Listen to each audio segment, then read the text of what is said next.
Rebonjour les amis. Écoutez bien ce texte qui s'intitule dans le livre de l'abbé Laurent Gagnon, « Voici ta mère » et qui s'intitule « Elle t'écrasera la tête ». Pour l'instant, parce que c'est vous particulièrement, je vais changer le titre. « Nous t'écraserons la tête ». Après ça, je vous poserai quelques questions relativement à comment allons-nous le faire. Écoutez ce texte.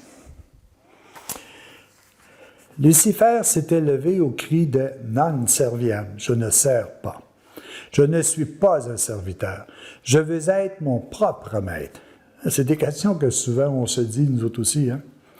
Marie dit « Je suis la servante du Seigneur, qu'il me soit fait selon ta parole. » Pourquoi selon ta parole? Parce que sa parole est bonheur éternel.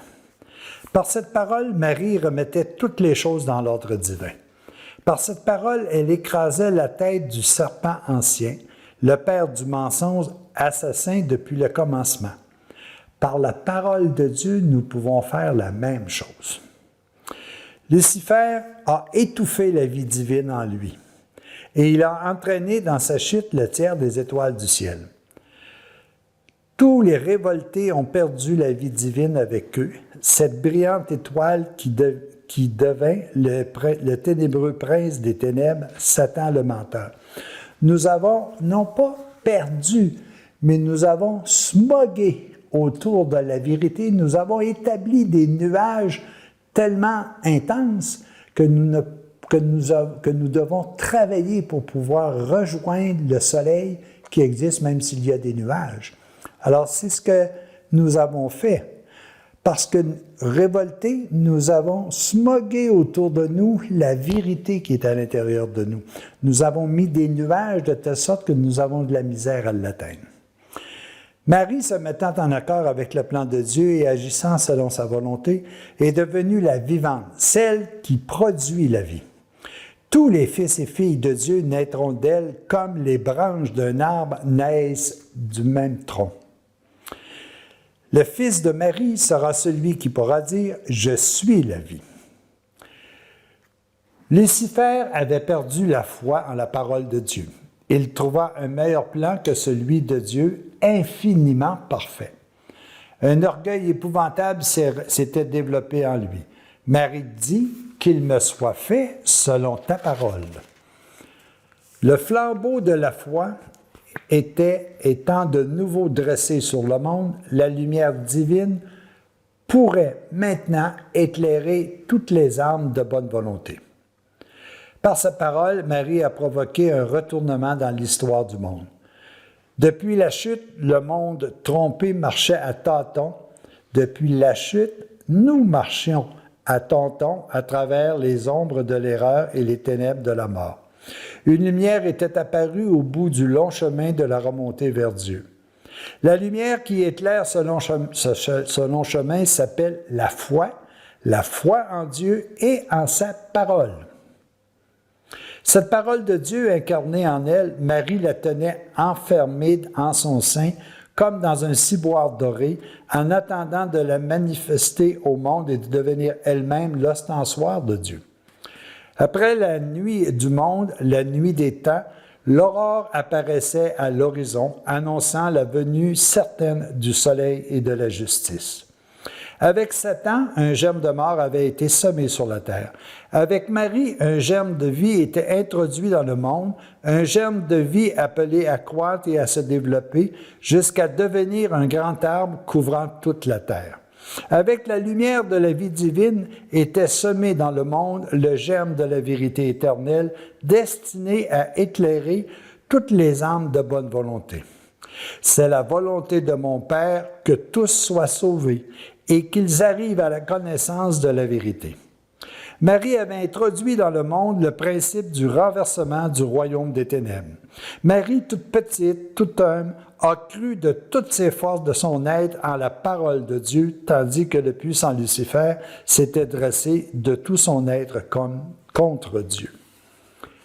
Lucifer avait quitté le ciel et pris refuge sur la terre. Il y avait solidement établi son royaume bâti sur l'orgueil, ne pouvant être renversé que par l'humilité et la foi de la parole de Dieu. Son royaume de haine et de négation de Dieu ne pouvait être détruit que par l'amour. L'amour est une union de volonté avec Dieu. Marie dit qu'il me soit fait selon ta parole, c'est-à-dire que ta volonté se réalise entièrement en moi. Mieux encore, Lucifer, pourtant si lumineux, devint ténèbres et porteur de lumière. Marie, elle, apporte l'amour, tout son amour de mère. Elle apporte au monde l'amour du Père manifesté aux hommes, aux personnes humaines. Elle porte au monde celui qui sera amour, bonté, douceur, miséricorde, et qui ne laissera qu'un seul commandement nouveau, aimez-vous les uns les autres comme je vous ai aimé.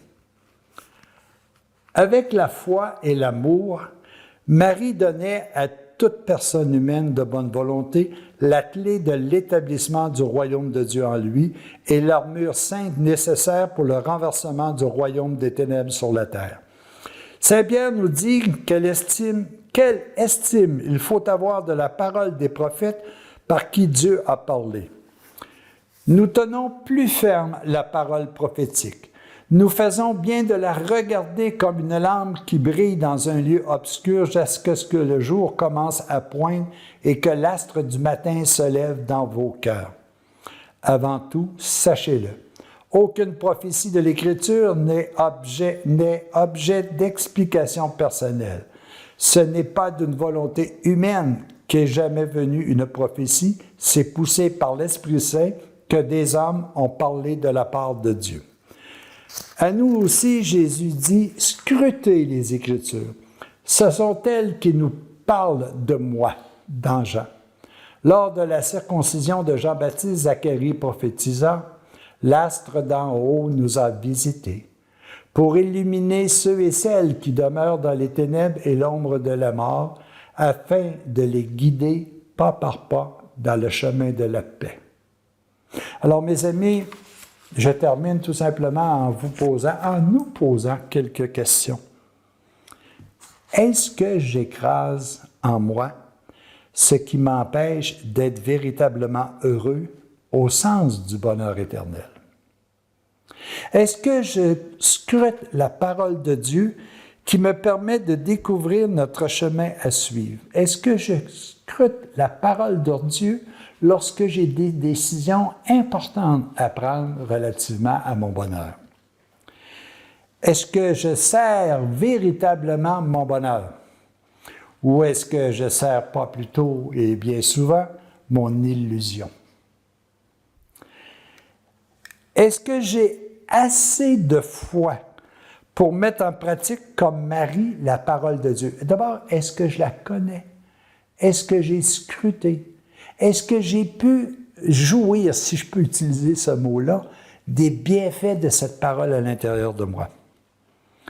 Est-ce que je suis prêt à renverser mes ténèbres? Et puis mes ténèbres, c'est tout ce qui m'empêche d'être totalement heureux. Mais ça va exiger des efforts de notre part. Nous ne pouvons pas éliminer les ténèbres comme ça. Nous ne pouvons que les remplacer par des actes d'amour, des actes de paix, des actes de joie. Et plus nous allons pratiquer ces actes-là, plus nous allons comprendre facilement la parole de Dieu.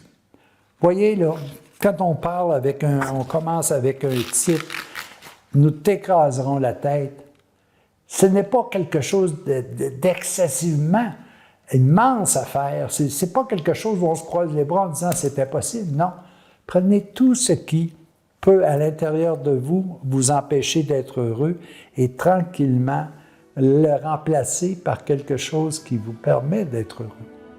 Et c'est là que tout ce qui n'est pas requis à votre bonheur disparaîtra.